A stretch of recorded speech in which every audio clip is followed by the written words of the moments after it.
Welcome friends. বহু প্রতীক্ষিত DA মামলার এই মুহূর্তে সব থেকে বড় খবর। এই মামলাতে চাপে পড়তে চলেছে রাজ্য সরকার।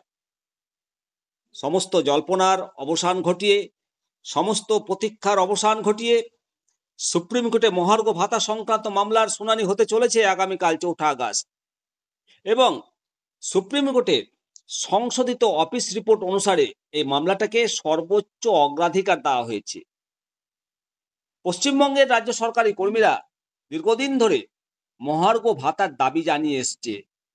সুপ্রিম কোর্ট 6 সপ্তাহের মধ্যে রাজ্যকে 25% দিয়ে মিটিয়ে দেওয়ার নির্দেশ দিয়েছিল, কিন্তু রাজ্য সরকার সেই নির্দেশকে তোয়াক্কা না করে দিয়ে মেটায়নি।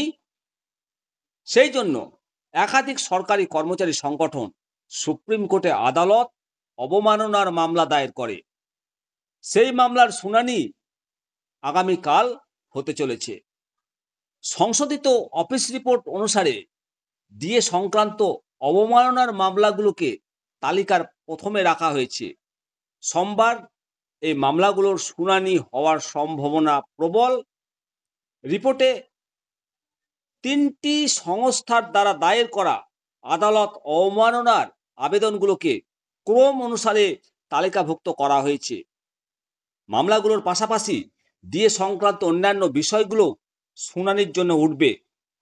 এই পদক্ষেপটা অত্যন্ত গুরুত্বপূর্ণ, অনুধাবন করছে যে দ্রুত নিষ্পত্তির দিকে এই মামলাটা এগাচ্ছে এবং মহামান্য সুপ্রিম কোর্টের বিচারপতিগণ এই মামলাটা দ্রুত নিষ্পত্তি করতে চাইছেন বলে আশাবাদী কর্মচারী মহল। তারা তাদের আইনজীবীদের মাধ্যমে নিজেদের বক্তব্য আগামীকাল জোরালোভাবে তুলে ধরবে এবং রাজ্য সরকারি কর্মচারীদের কাছে আশাব্যঞ্জক একটা পজিটিভ রায় আশা করছে যে সুপ্রিম কোর্ট তাদের পক্ষে রায় দেবে এবং রাজ্য সরকার বকেয়া ডিএ মেটাতে বাধ্য হবে। অবশ্যই আপনাদের মতামত জানাবেন। জয় হিন্দ, জয় ভারত, বন্দে মাতারাম, ভারত মাতা কি জয়।